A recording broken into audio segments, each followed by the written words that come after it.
అవసరాన్ని బట్టి అవతారం. మొదటిది మత్స్యావతారం, కేవలం నీటిలో మాత్రమే సంచరించగలిగే జీవి. రెండోది కూర్మం, నీటిలోనూ భూమి మీద కూడా జీవించగలదు.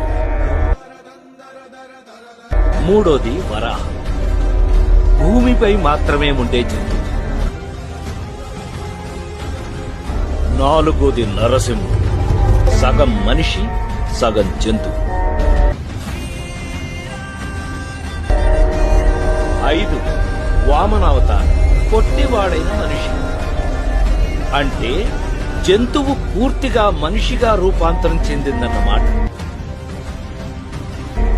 6 పరశురాముడు, మనుషుల ఆకృత్యాలు పెరిగిపోతే సమతుల్యం చేయడం కోసం వచ్చిన అవతారం.